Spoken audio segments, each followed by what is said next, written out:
aka the silent assassin. Like I told you guys before, there's certain topics of conversation that's going to make the silent assassin break his silence. I know a lot of you guys had the opportunity to watch that mega fight this weekend on Netflix between Terrence Bud Crawford and Canelo Alvarez. Wow. First things first, I got to let you guys know my prediction. I was wrong with my prediction. I was totally wrong with my prediction. Not because I didn't think Bud Crawford was skilled enough to beat Canelo Alvarez, but I thought that this was going to be more of a money ploy fight. And in order for it to be a money ploy fight, I thought they were going to try their best to make a trilogy out of it. Meaning, I thought Canelo Alvarez was going to win this fight. On points. I didn't think he was going to really do too much. I thought he was just going to basically win it on points. It might have been a bad decision by the judges, whatever it may be. Forcing them to have to fight a second time, where Crawford would have taken the second one. Now, I hear a lot of people out there talking about the mere fact of the matter that they think that there should be a rematch between Canelo Alvarez and Bud Crawford. I'm letting you guys know directly. Because of the mere fact of the matter that Canelo Alvarez did not win the first fight, to me it wouldn't make any sense for them to have a rematch. Why? Because I'm not expecting the results to be that much different. Realistically speaking, I mean, Bud Crawford moved up 2 weight classes. He felt the power that Canelo Alvarez had to offer. He withstood the power that Canelo Alvarez had to offer.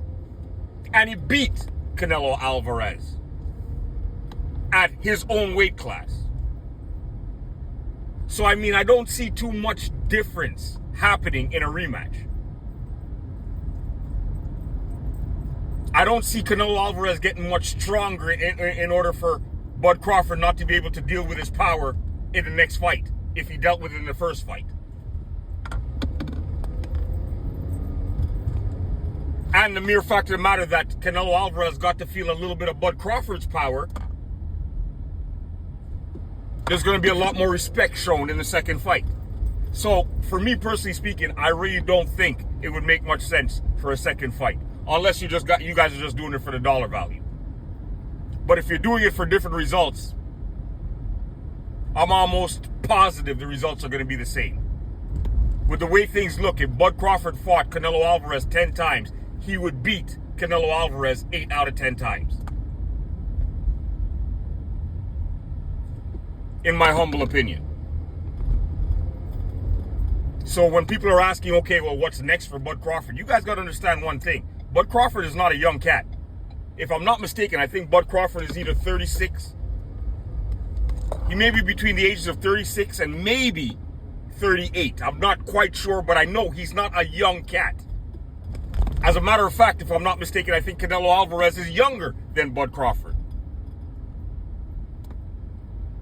So right now, Bud Crawford just has to be trying to sign big deals, get those big money fights, because he's on his way out of the game. And with a record close to Floyd Mayweather's, he doesn't really have much left to prove. He really does not have much left to prove. He's shown you guys that right now, he's the best thing around. Bud Crawford right now is 41-0.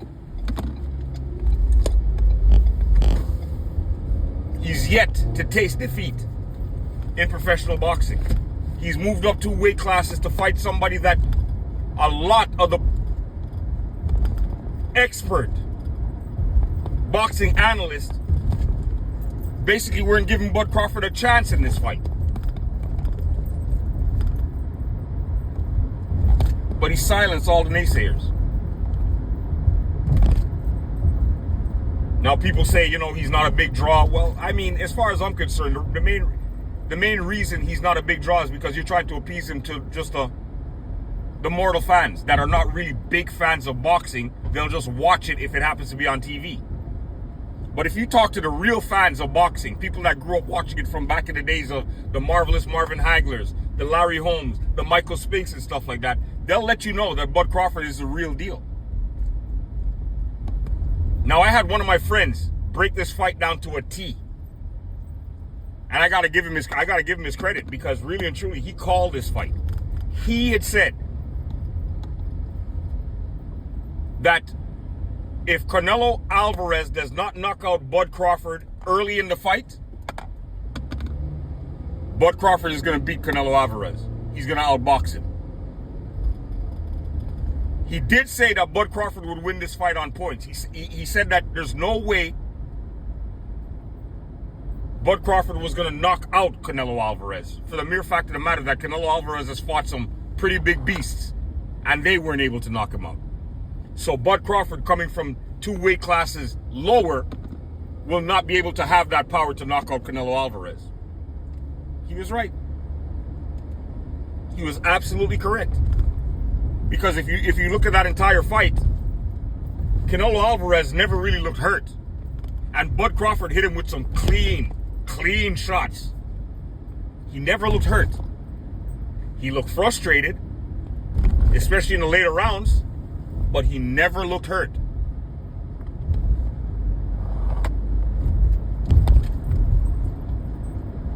So, just like I said, man, my boy broke down the fight. He broke it down. I mean, you know, one of the main reasons why he might have had a good insight is because he's an ex-professional boxer. Yes, okay. But not because you're an ex-anything makes you an expert at analyzing the sport. But I got to give him his credit, because for this particular fight, he was 100% accurate. Honestly speaking, what I mean, like I said before, I think the only thing that Bud Crawford needs to do right now is just continue signing big money fights. I think he should have maybe another good 2-3 fights left in him, and then walk away from the sport and see if he could do it undefeated, just like Floyd Mayweather did. With that being said, people, I want you guys to share, like, and subscribe to this channel. Help this channel grow. Double the innocence with your boy E-Dub, a.k.a. the Silent Assassin, is out. Have yourself a blessed Monday, people. Deuces.